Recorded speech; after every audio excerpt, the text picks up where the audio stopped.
Kejadian ini itu benar-benar ngebuat gue berubah. Jadi dulu gue sebelum masuk penjara gara-gara berantem itu, gue tuh orang temperamental banget kalau di jalan. Nyetir dikit ada yang nyerempet, wah gue kejar. Tapi setelah keluar dari situ, gila men, temperamen gue langsung hilang. Gue di jalan jadi lebih kalem, gue nggak pernah ngebut-ngebut lagi. Kalau ada yang nyerempet, ya udahlah. Kalau emang nggak kena mah, mungkin dia buru-buru. Jadi lebih berpikir lebih dewasa aja sih. Dan gue melihat semua itu menjadi lebih ke arah positif.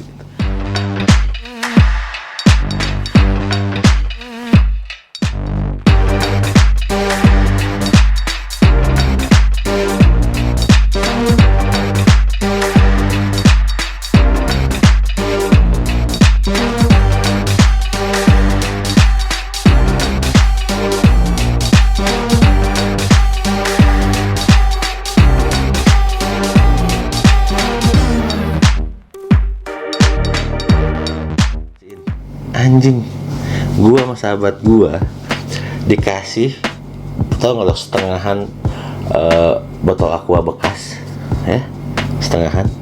Terus itu dikasih ke kita, ke gua sama sahabat gua. Terus gua mesti ngerukin airnya, masukin ke toilet karena airnya nggak genang. Anjing, itu kan air bekas mandinya dia ya. Terus gua kayak fuck man, tapi mesti gua lakuin. Wah, akhirnya gue lakuin itu berdua. Kalau enggak, habis coti, gue pasti dipukulin. Udah tuh, beres. Itu kejadian yang lucu juga tuh. Anjing, gue disuruh ngerukin. Gue baru tahu juga si Palkam ini, si Bang Pai ini, dia itu bener-bener punya tabungan duit sendiri di situ. Ya, tadi yang gue bilang, setiap tahanan yang berkunjung itu mesti ngasih ke dia 50.000 ya. Nah, jadi dia tuh punya tabungan sendiri gitu.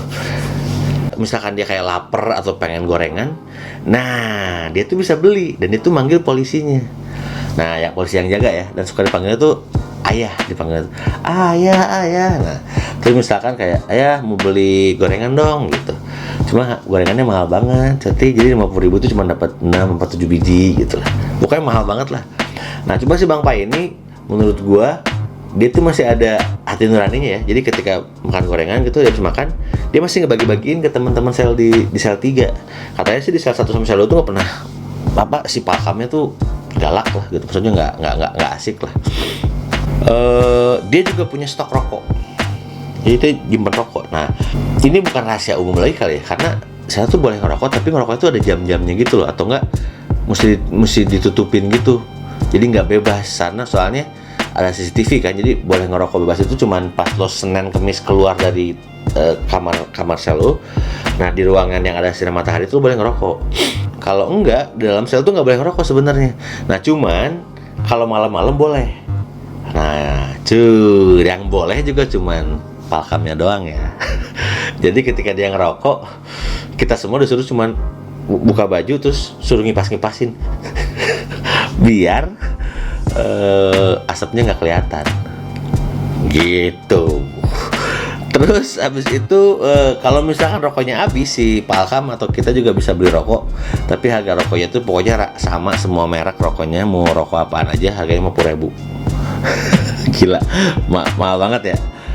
Di situ gue tidur barengan semua, cuman karena sempit banget jadinya gue tidur di bawah. Gue cuma nggak bisa tiduran juga, gue cuma duduk doang gitu ke tembok. Di sini juga gue mendapatkan, yang tadi gue bilang, pelajaran berharga banget. Lo kebayang nggak? Ternyata gue menemukan banyak hal yang wah ya menarik lah gitu ya. Terus tiba-tiba, ini long story short, pokoknya gue nggak tahu hari keberapa. Terus si Bang Pai itu kayaknya kepanasan. Lupa gue nama tangannya siapa. Woi, panas nih gue. Tolong nyalain kipas angin dong. Tolong nyalain AC. Kipas angin apa AC gitu dia ngomongnya. Hah, gue bilang kipas angin emang ada.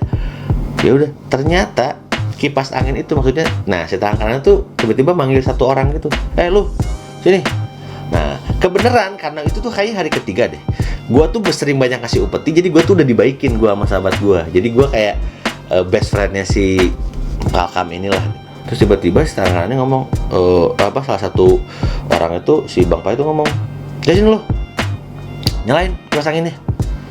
ternyata terus dikasih apa, potongan kardus, terus orang itu suruh ngipasin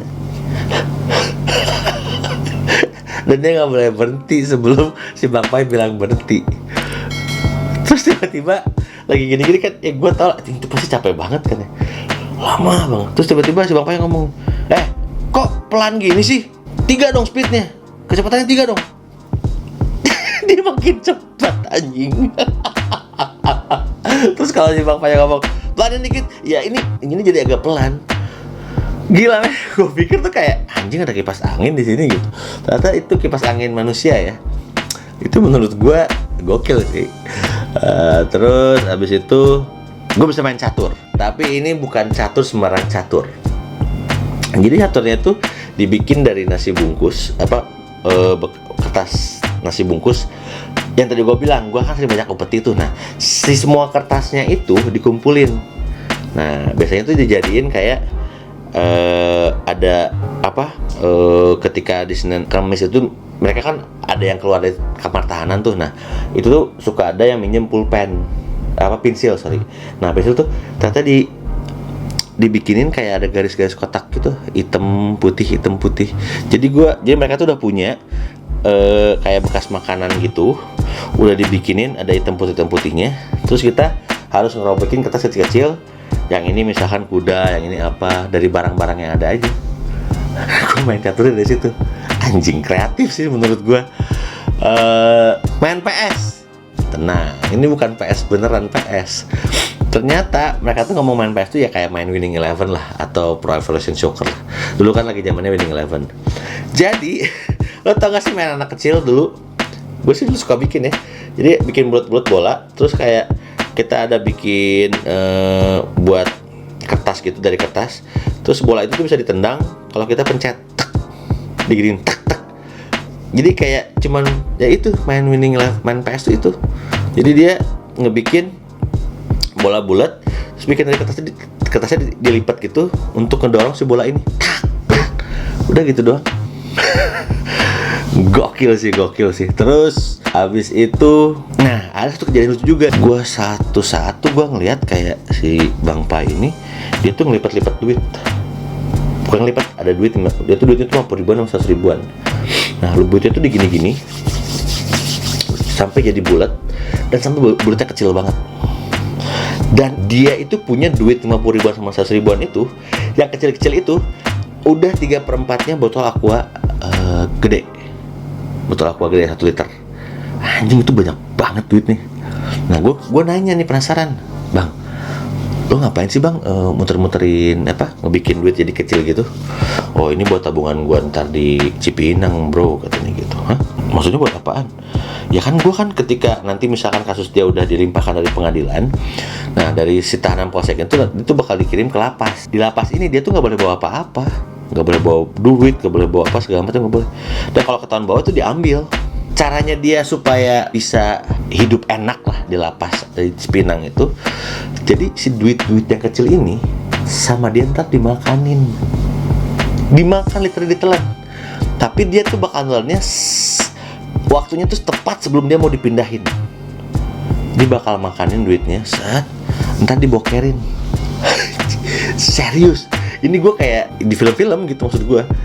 Dan dia benar-benar literally nanti bakal dimakan sama dia, dan dia bakal bokerin ntar di Cipinang, dibokerin terus dia bakal nyari, dan mama dia bakal dicuci. Karena kalau di Cipinang itu udah kayak negara sendiri. Kalau bisa beli makanan, ada yang jualan makanan, apapun segala ada lah. Itu juga yang gue, wah ternyata kreatif juga ya gitu. Di setiap kamar sel itu si Bang Pai ini, dia tuh udah punya pegangan-pegangan gitu lah, kayak kita nyebutnya tuh si penghibur adalah bapak-bapak udah tua. Kenapa disebut si penghibur? Karena itu dia tuh suka nyanyi. Jadi ketika si Bang Pai bilang, aduh bosan nih, pasang musik gitu, saka gue, ada radio dalam hati gue. Ternyata enggak, si bapak-bapak ini, oke bang, nyanyi apa bang? Nyanyi apa aja? Dia nyanyi sama dia, nyanyi. Nah, ada si Kiai, ya Kiai ini adalah bapak-bapak juga. Dia itu dituakan tuh. Terus keduanya, dia yang paling tahu banyak bacaan sholat. Jadi kalau sholat bisa bareng berjamaah, dia yang memimpin. Nah disebut kiai. Jadi kalau misalkan si Bang Pai ini juga ngerasa kayak aduh doain dong, nah itu dia sholat nanti ya bisa doain bang gitu, banyak lah. Terus ada si pembantu. Nah pembantu ini biasanya tahanan-tahanan yang awalnya datang itu udah dibully. Gini contohnya, ketika makanya tadi kan di awal itu gue udah cerita bahwa ketika ada si cewek yang tahanan cewek itu ngomong nanti pas masuk jangan lupa bilang assalamualaikum ya. Ini itu di sel 3 itu ternyata ada si disebutnya jongos. Kenapa jongos?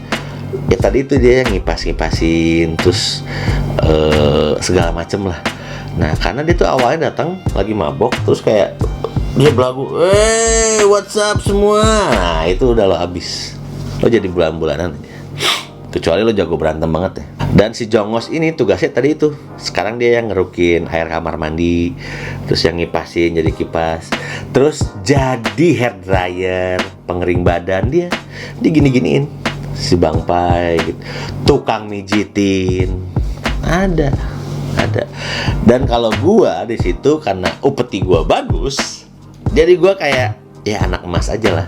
Gua nggak pernah diganggu, sahabat gua juga nggak pernah diganggu, malah selalu bro, nah lo pegel mau dipijitin nggak? Nggak bang, nggak. Ya gue tetap humble lah gitu. Itu sih kenapa gue bilang ini pelajaran sangat berharga gitu, karena ketika lo di dalam sana men, lo nggak bisa lihat, lo nggak tahu waktu, lo nggak tahu itu jam berapa. Lo dengar azan juga, ini udah azan apa ya, subuh atau zuhur atau asar atau maghrib, karena benar-benar nggak ada cahaya masuk dan itu lembab. Kenapa ini gue sebut pelajaran paling berharga? Karena despite kesalahan gue yang berantem itu, sama semua kenikmatan gue diambil lah ya, cuman gue itu melihat di dalam sel itu berbagai macam orang dan berbagai macam kasus yang ngebuat gue kayak gue harus lebih baik lagi daripada ini gitu. Orang cuman ngambil ubin doang, tapi hukumannya sampai 1 tahun gitu. Kenaan ubin doang ya. Terus ya itu tadi pas di dalam itu dengan berbagai macam orang, karakter dan segala macamnya, ternyata mereka juga bisa kreatif gitu. Ya tadi itulah main catur, PS, si kipas manusia dan sebagainya gitu. Itu pengalaman menarik ya, pengalaman yang nggak pernah gue lupain.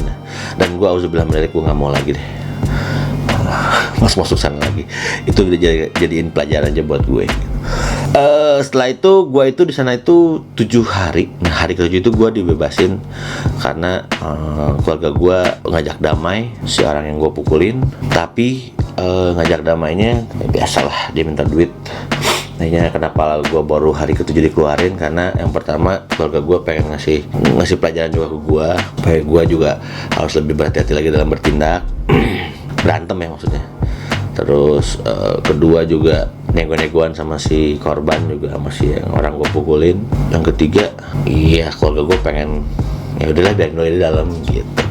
Tapi kejadian ini itu benar-benar ngebuat gue berubah. Jadi dulu gue sebelum masuk penjara gara-gara berantem itu, gue tuh orangnya temperamental banget kalau di jalan. Nyetir dikit ada yang nyerempet, wah gue kejar. Nyetir dikit atau gimana, gue anjing lu, gue gitu, wah fuck, wah sering banget lah. Tapi setelah keluar dari situ, gila men, gue temperamen gue langsung hilang. Gue di jalan jadi lebih kalem, gue nggak pernah ngebut lagi. Kalau ada yang nyerempet, ya udahlah, kalau emang nggak kena mah mungkin dia buru-buru. Jadi lebih berpikir lebih dewasa aja sih. Dan gue melihat semua itu menjadi lebih ke arah positif. Kayaknya gitu aja. Ini sih gue cuma sharing aja pengalaman gue, karena kenapa bukan masalah di penjara ya, cuman unik, banyak ada hal-hal unik juga yang gue pelajarin gitu di sebuah situasi yang memang sangat minim atau lo nggak punya apa-apa, tapi untuk mendapatkan hiburan mereka itu bisa melakukan apa aja gitu. Ya tadi itulah main catur atau segala macem, cuman dengan barang seadanya, dan menurut gue itu kreatif banget gitu. Ya itu doang yang pengen gue sharing. Terus jangan lupa dukung terus channel gue di Pocotria dengan cara lo subscribe, like, share videonya, kasih tahu teman-teman, tetangga, saudara, siapapun. Jangan lupa juga follow semua sosial media Pocotria. Dan kalau mau ada yang komen, silahkan komen di bawah atau lo bisa DM juga ke Instagramnya Pocotria. Kayaknya gitu aja. Terus makasih juga buat lo kamu anda maneh dan coto-coto semua yang selalu mantengin channel Pocotria. Sampai ketemu lagi di bacotan berikutnya. Silahkan ambil sesuatu yang positif dari bacotan gue ini. Kalau emang ngerasa nggak, yang negatifnya nggak usah didengerin atau nggak usah diambil. Silahkan kalau emang ngerasa konten ini bermanfaat ya, silahkan di share. Kalau emang nggak suka ya boleh di dislike atau apapun juga. Yang penting kita harus selalu berlaku baik pada semua orang, itu doang sih ya. Dan berbuat baik itu sangat menyenangkan kok, dan bisa ngebuat lo bahagia. Oke, thank you kamu anda maneh lo coto-coto semua. Sampai ketemu lagi di bacotan berikutnya. Bye bye.